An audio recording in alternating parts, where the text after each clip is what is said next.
ceci. Je vais vous dire ceci. Je ne défends pas le message. C'est Dieu lui-même qui défend ce message. Nul ne peut défendre la parole de Dieu, mais c'est Dieu lui-même qui défend sa parole dans la bouche de ses serviteurs.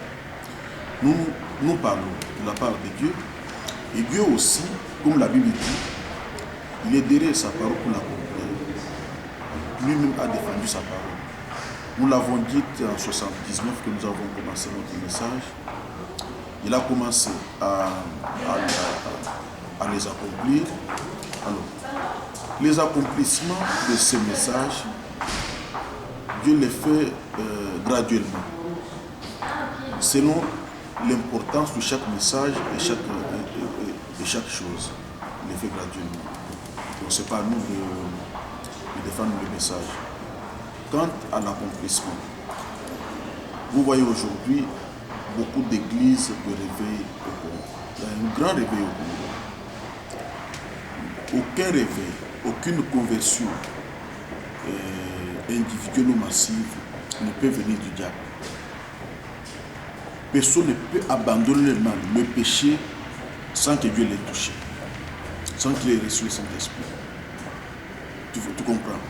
Alors, s'il y a beaucoup de gens qui prient aujourd'hui, ce n'est même pas à cause de la souffrance. C'est vrai que Dieu nous a dit, toutes les souffrances que nous connaissons aujourd'hui, ou que nous avons connues à cette époque, c'est Dieu lui-même qui l'avait voulu ainsi pour tourner le cœur du peuple congolais vers lui. Tu comprends? Le roi Ézéchias a dit, dans sa parole, il a dit, mes souffrances même sont devenues mon salut. Au travers des souffrances, Dieu peut parler à un peuple, à une personne, pour qu'il puisse le chercher. C'est ça. Mais si tout le monde passe leur temps à l'église pour chercher Dieu, il n'y a personne qui travaille, vous ne pensez pas que ça peut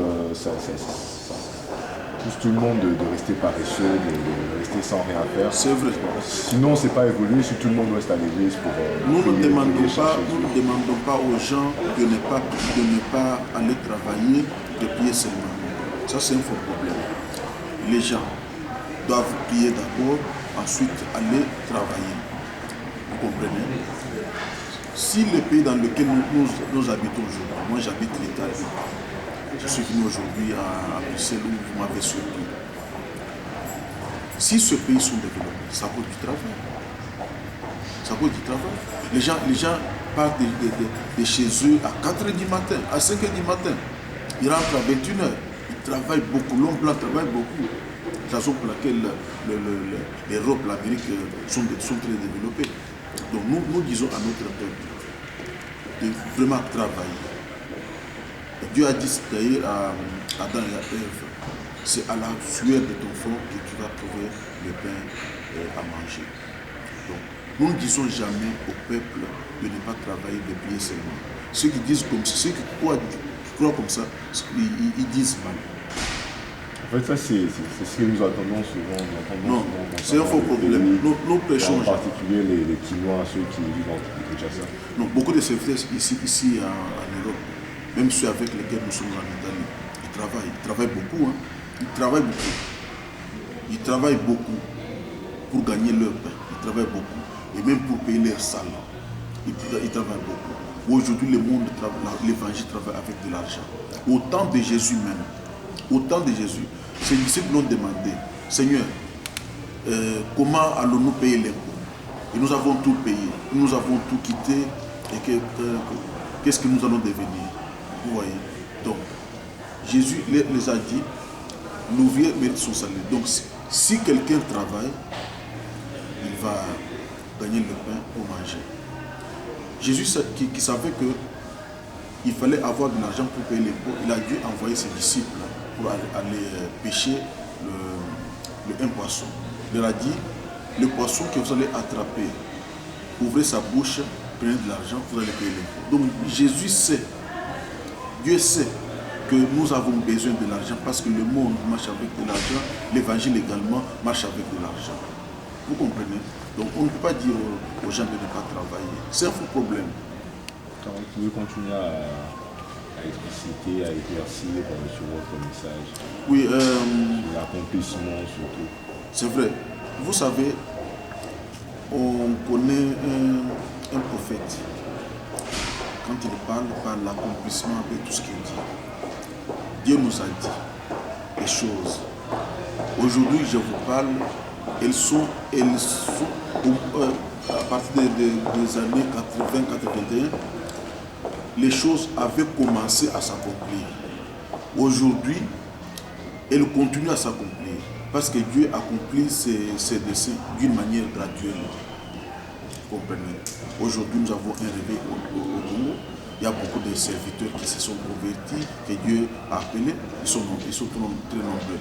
Qu'on ne vous mente pas que tous ces serviteurs-là pillent parce qu'ils souffrent. Non. Je vais vous dire par exemple, allez dans notre pays, à Kinshasa, vous allez voir des serviteurs qui ont beaucoup d'argent plus que vous, les journalistes. Même vous les journalistes, vous croyez que nous prions parce que nous prêchons parce que nous avons besoin d'argent. Justement parce que les pasteurs, il y a l'offrande qui passe pour les pasteurs. Écoutez, c'est vrai. Que l'offrande, avant que les gens, vont pour travailler et donnent à l'église pour les pasteurs. C'est vrai. C'est le droit du travail. La dîme, l'offrande, c'est le droit du travail. Jésus lui-même a dit, l'ouvrier mérite son salaire. Celui qui travaille à l'hôtel, mange à l'hôtel. Ça, c'est vrai. C'est vrai aussi, je vous donne raison, qu'il y a beaucoup de dérapages de la part de nos compagnons de la Bible. Il y a beaucoup de choses que vous nous reprochez, qu'il ne faut pas que nous fassions. C'est vrai, vous avez raison. Mais dites que il y a des serviteurs qui, avant même de se convertir, avaient aussi l'argent là-bas. Il y a des serviteurs qui ont beaucoup étudié plus que même les journalistes. Vous les connaissez. C'est-à-dire que le but pour lequel nous prêchons l'évangile, d'abord c'est d'amener les âmes à connaître Jésus, à être sauvées.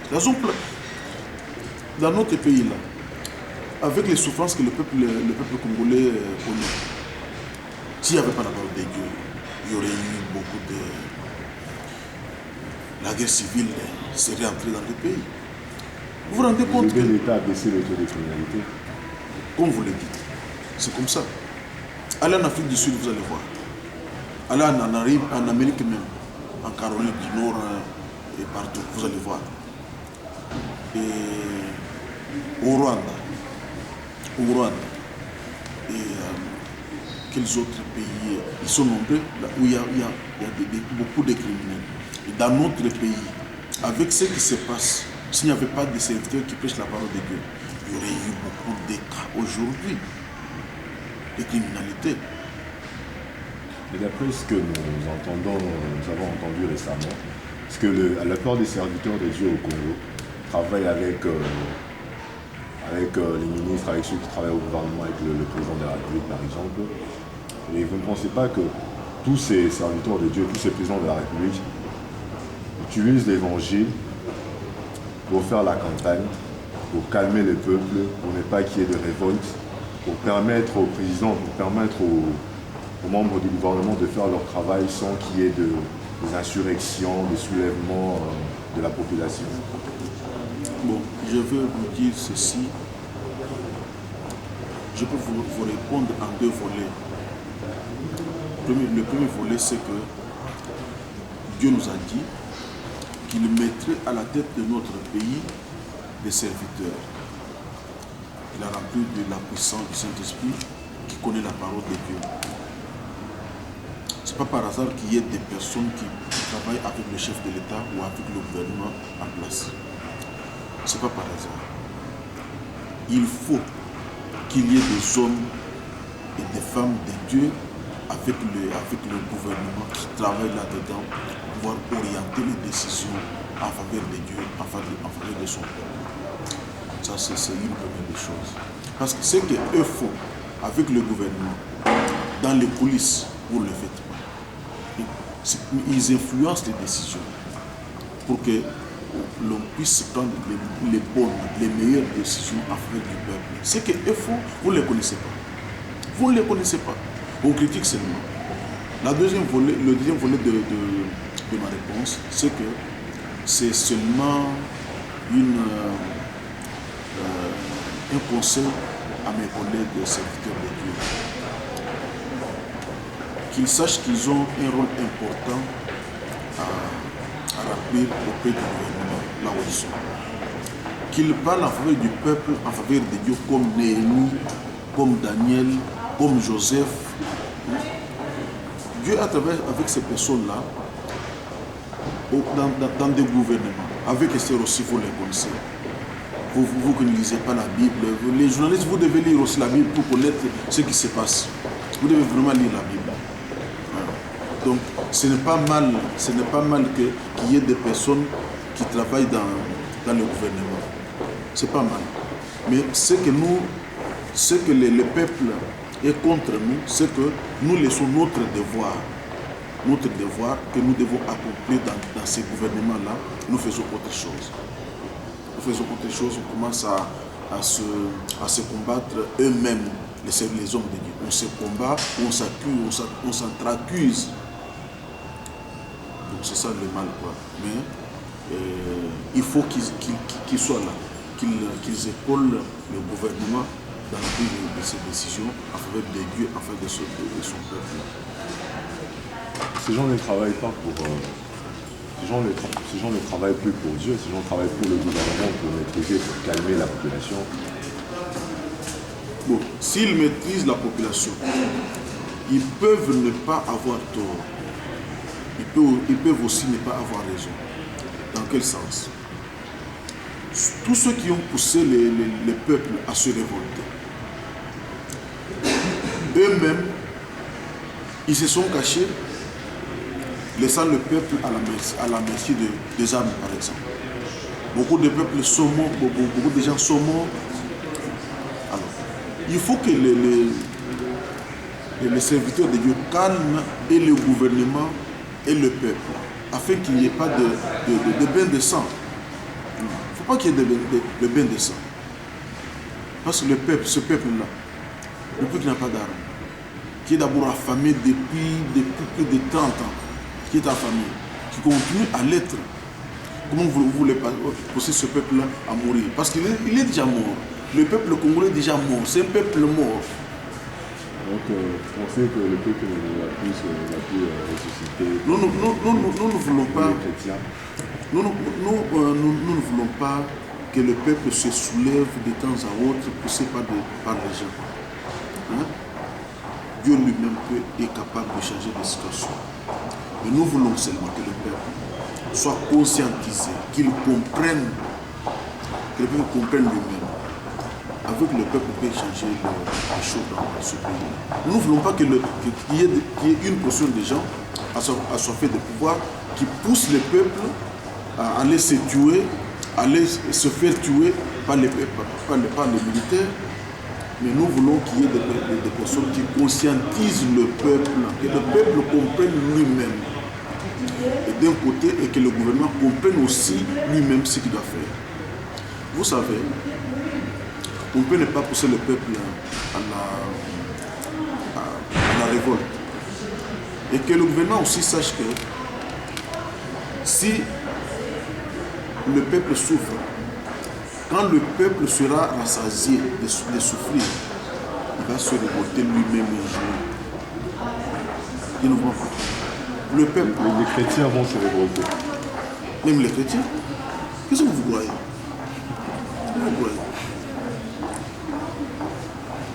Les chrétiens, le premier chrétien, qu'on appelle les apôtres, ils ont réclamé leur droit auprès de Jésus lui-même. Ils ont dit, Seigneur, maintenant que nous avons abandonné tout, quand sera-t-il pour nous? Jésus ne s'est pas fâché, mais il a compris que c'est leur droit. Ils ont posé la question. Il devait répondre.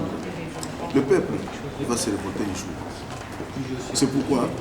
Mais si ces mêmes pasteurs travaillent pour le gouvernement, pour faire la morale à la population, comment voulez-vous que les mêmes personnes, les pasteurs, c'est quand même les leaders des églises, les leaders de la population. C'est quand même eux qui incitent les gens à se calmer, à se maîtriser, à rester des meilleurs citoyens, si on peut le dire. Comment pouvez-vous concevoir que ces gens se révoltent, que ces gens pensent que ces gens se révoltent contre l'autorité établie, contre les liens des mutins? Écoutez, vous savez, même dans les églises, parmi les hommes les plus doux de la terre et tout ça, les révoltes commencent dans les églises. Contre les pasteurs ou contre l'autorité? D'abord, contre même les pasteurs. Mais moi, je suis pasteur. Je connais comment les enfants de Dieu se révoltent.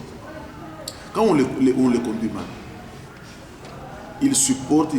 À un certain moment de la vie, ils se révoltent, ils se soulèvent. Et si ils le font dans les églises, à combien plus forte raison ne les feront-ils pas ailleurs? Ils peuvent le faire. Que les pasteurs aussi ne croient pas que le peuple qu'ils sont en train de diriger sont des dupes. Ils ne voient pas comme des moutons. Non. C'est un peuple qui... les enfants de Dieu ont reçu le même esprit que nous. Quand nous prêchons le peuple, moi je me rappelle parfois que j'ai été aussi dans le banc en train d'écouter les autres. Maintenant je prêche les personnes qui m'écoutent aussi comme moi j'ai écouté les autres. Donc ce n'est pas notre problème à vouloir pousser les gens parce que le Seigneur lui-même, à un certain moment de la vie, il poussera son peuple. Quand le peuple en aura assez, il sortira. Nous en aurons assez quand? Parce que par rapport à votre message, pour ne pas s'éloigner de notre sujet, nous en aurons assez quand par rapport à votre message? Enfin, je ne sais pas comment je peux vous dire, répondre à cette question-là.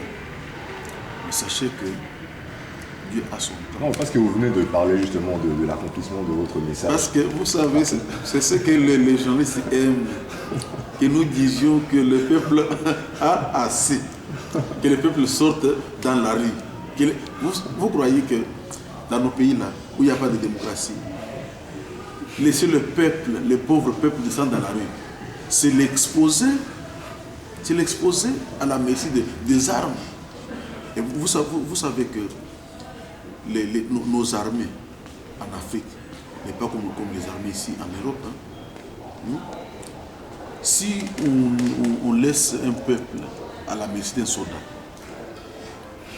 le soldat n'a pas été formé. C'est ça. Il n'a pas été formé pour... Est-ce que nos soldats seulement ont été formés seulement? Ils savent pourquoi ils sont militaires. Est-ce qu'ils savent seulement? Ici, en Europe, pendant un mois, tu as vu combien de fois un militaire passait? Est-ce que les militaires... Pas toutes deux fois. Est-ce que les policiers, par contre. Les policiers. Et quand le policier arrive, moi j'ai assisté à plusieurs reprises qu'un policier arrive sans avoir le mandat d'arrêt et quelqu'un commence à l'engueuler et même à la chasser de sa maison. Il rentre tranquillement. Parce que chez nous, ça peut arriver. Même quand tu as tué quelqu'un, un policier arrive, il te prend tranquillement avec respect, n'est-ce pas? On vous donne la faute. Mais ici ça se passe, mais chez nous, non. Chez nous, non. Ici, quand le chef de l'État passe, le ministre et tout ça, on fait pas des bruits, mais chez nous, quand le chef passe, c'est comme si c'était Dieu lui-même qui passait, dont tous les autres n'ont pas le droit de vivre. Vous pouvez mourir. Vous ne comptez pas. Vous ne comptez pas.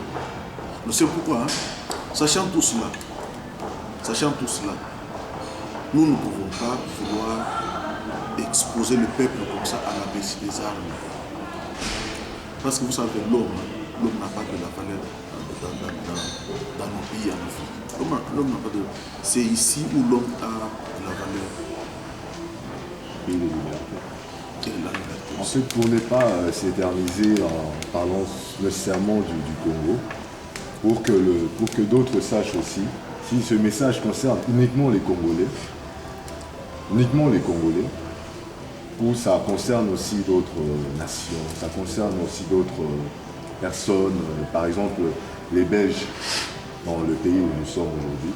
Les Belges, est-ce que votre message, ça concerne uniquement les Congolais? Est-ce qu'on peut dire que l'Assemblée des messagers, c'est une église ethnique ou non? Une église uniquement pour le Congo, pour les Congolais, ou ça concerne également d'autres personnes, d'autres nations, comme la Belgique où nous sommes, les Belges qui nous ont bien reçus dans leur pays. Le Seigneur nous a parlé, nous a dit, au moment où je vous parle, je suis prêt, je vais descendre dans le monde, mais avant que je vienne, dites à mon peuple partout dans le monde de se préparer. Ça dit que le message dont nous sommes les porteurs concerne le monde entier. C'est un message qui concerne le monde entier. Et la parole de Dieu ne concerne pas seulement une église dénominationnelle comme on dit. Mais c'est un message qui concerne l'église en général. Parce que quand Jésus va venir pour l'église en général, pour tous les chrétiens en général. Non, mais je pose cette question justement parce que vous venez de dire de nous dire ce que le Seigneur vous a dit concernant le Congo, le gouvernement, la politique. Quelle est la place d'un Belge dans votre message? La place d'un Belge dans notre message, comme la place d'un Français. D'ailleurs, si vous allez dans nos églises africaines qui sont ici en Europe, vous allez voir aussi les Blancs, les Allemands,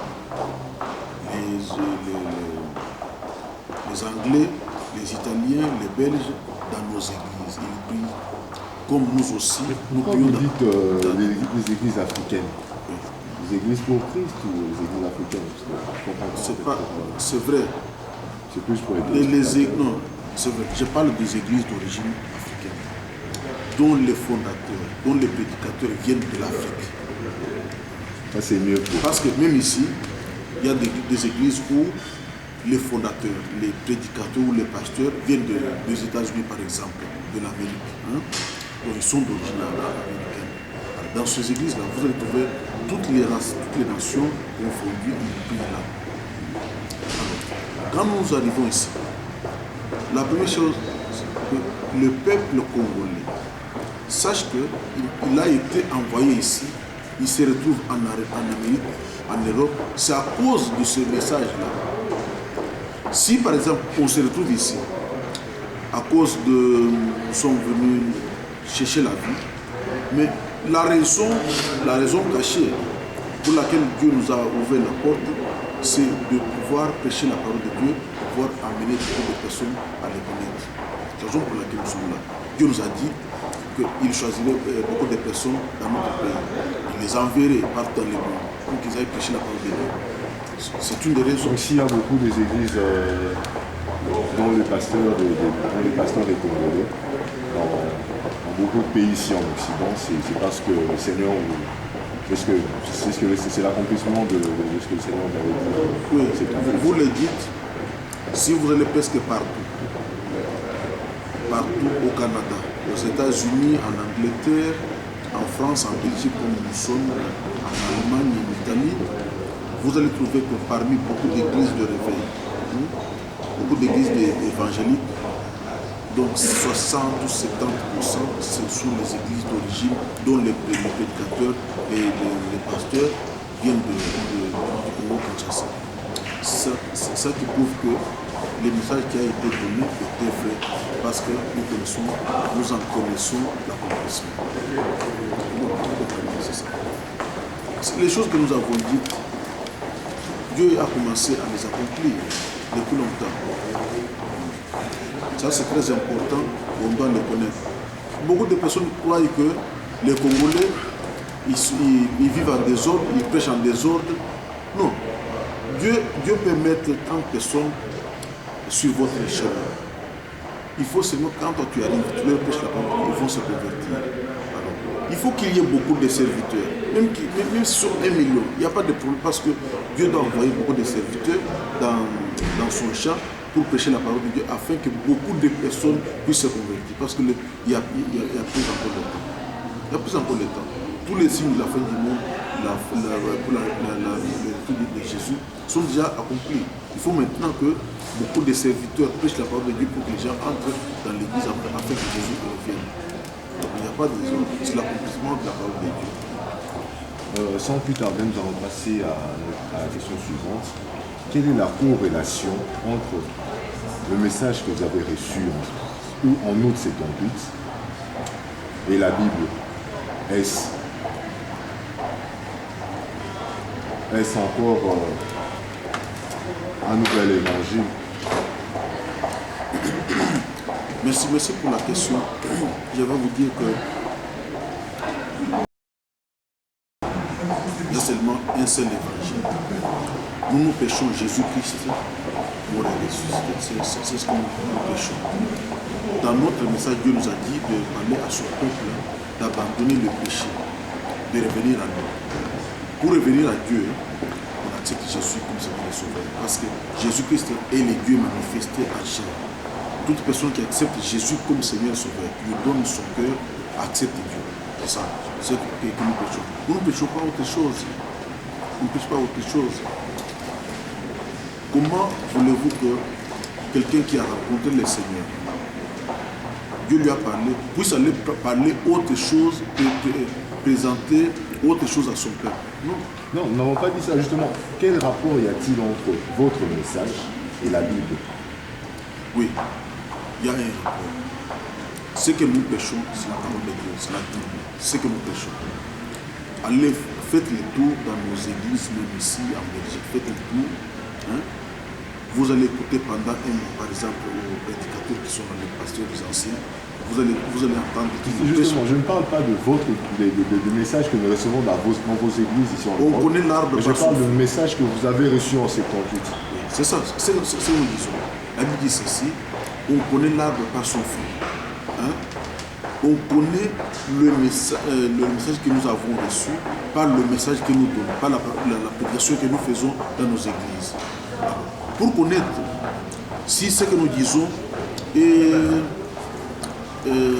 en accord avec la parole de Dieu, il faut nous entendre parler, il faut nous entendre prêcher la parole de Dieu. Si nous prêchons les choses qui sont contre la parole de Dieu, la Bible, ce que nous disons est contraire. Mais si nous disons des choses qui sont dans la parole de Dieu, donc ce que nous disons est en accord avec la parole de Dieu, c'est ça. Vous comprenez? La Bible dit que on connaît l'arbre par son fruit. C'est ça. Mais je crois que vous ne m'avez pas vraiment répondu. Parce que je demande, en fonction du message que vous avez reçu, parce que nous entendons tous les jours dans les églises, mais les messages que vous avez reçus.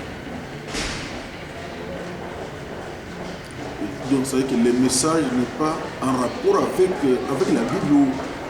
Non, je demande quel rapport y a-t-il entre ce message, corrélation que ce message a avec la Bible? C'est ça. Je vous ai dit ceci. D'abord, si un prophète parle de la part de Dieu, il y a deux ou trois signes par lesquels on peut connaître ce qu'il dit, si c'est vrai ou c'est pas vrai. Premièrement, c'est par l'accomplissement de ce qu'il dit qui sera reconnu comme étant véritablement envoyé par Dieu. Ça se trouve dans Jérémie. Ensuite, si les choses qu'il dit ne se trouvent pas dans la parole de Dieu ou sont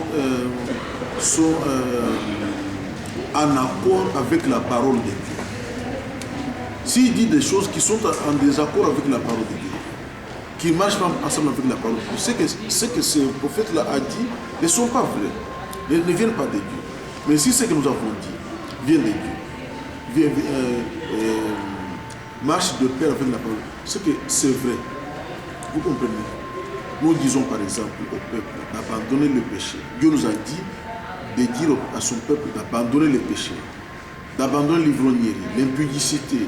Mais c'est ça, qui est en accord avec la parole de Dieu. C'est le nœud même de notre message. Que mon peuple revienne à moi.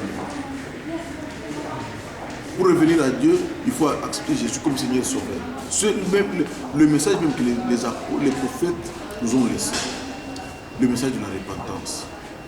Et Jésus a dit, la repentance et le pardon des péchés seront prêchés à commencer par Jérusalem jusqu'à la fin du monde. Jusqu'à ce que nous reviennent. Donc c'est que nous prêchons. Que les gens se répandent, qu'ils retournent à Dieu, qu'ils abandonnent les péchés. C'est que nous prêchons. C'est ça le message. Chers téléspectateurs, si vous voulez voir le détail de ce message, vous devez consulter notre site. Vous devez consulter le site de Messager, donc www.lemessager.be, le Messager au pluriel, pour voir les détails de ce message que les 4 messagers ont reçu en août 78. Passons à la question suivante. Si nous voyons en lisant le message sur les nets, on dirait que le Congo remplace Israël de la Bible. Expliquez-nous. Non, c'est un faux problème. Ça ne peut pas se faire. Et nous ne disons même pas ça. Nous ne croyons même pas ça que le Zaïre remplace les enfants d'Israël ou le peuple ou d'Israël. Non, c'est pas vrai. Vous savez, de tout temps, Dieu a toujours utilisé des peuples ou un peuple pour un temps ou pour une mission bien déterminée. Vous savez vous-même, d'ailleurs vous êtes journaliste, vous devez aussi chercher à connaître parfaitement la parole de Dieu. Alors, la Bible dit ceci. Au temps où Dieu a utilisé les enfants d'Israël, quand il envoyait le peuple d'Israël en captivité, il utilisait un peuple. Il utilisait un peuple ou des peuples pour pouvoir soit attaquer Israël, les prendre en captivité afin de le corriger. Il utilisait ce peuple-là comme un agent correcteur, comment je peux dire, pour pouvoir corriger le peuple d'Israël. Et dans la Bible, vous allez voir dans Ésaïe, il appelait ce peuple-là mon serviteur. Dieu utilisait tel mon serviteur. Alors que nous voyons dans la Bible que Dieu choisit Israël. Vous avez dit également que le Seigneur vous a dit que le Seigneur a choisi le Congo. On voit le mot choisi. Je vous l'ai dit. Pour Israël également. Je vous l'ai dit que de tout temps, Dieu a toujours choisi un peuple ou des peuples pour des missions bien précises. Vous comprenez? Pour des missions bien précises. D'ailleurs, vous savez, au moment où je vous parle, Israël se trouve dans le rejet. Il a été rejeté par Dieu afin que nous ayons part à l'évangile. Quand vous dites nous c'est les Congolais ou... Non. C'est nous les nations, pour que nous ayons part. Nous les autres nations. Le Congo-Brazzaville, le Congo-Kinshasa, l'Angola, le Gabon, le Cameroun, les États-Unis d'Amérique, la Belgique, la Grande-Bretagne. Tout cela, on les appelle dans la Bible les nations païennes. Alors, pour que Dieu puisse nous faire entrer dans son plan du salut, il devait d'abord rejeter les enfants d'Israël afin que nous puissions avoir part aussi à l'évangile. C'est pourquoi, pendant ce temps, il travaille avec ce peuple. Les enfants d'Israël, ils ne connaissent pas Jésus au moment où je vous parle. Ils n'acceptent pas Jésus comme Seigneur et Sauveur au moment où je vous parle. C'est pourquoi, en ce moment, nous avons part à l'évangile. Après que l'évangile aura atteint les 4 coins de l'humanité, Dieu maintenant va se retourner vers Israël. C'est pourquoi je vous dis que Dieu nous a choisis. Alors, pendant ce temps, le temps qu'on appelle le temps des nations, Dieu est en train de choisir des nations.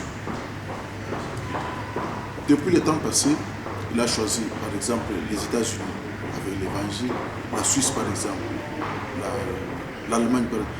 Donc, il a toujours choisi les peuples. À un moment, il va prendre quelques serviteurs dans une nation.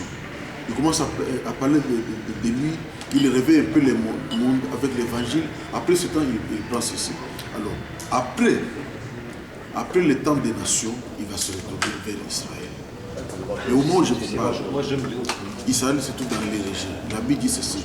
Dieu n'a pas rejeté Israël pour toujours. C'est pour un temps seulement, afin que nous ayons part au salut.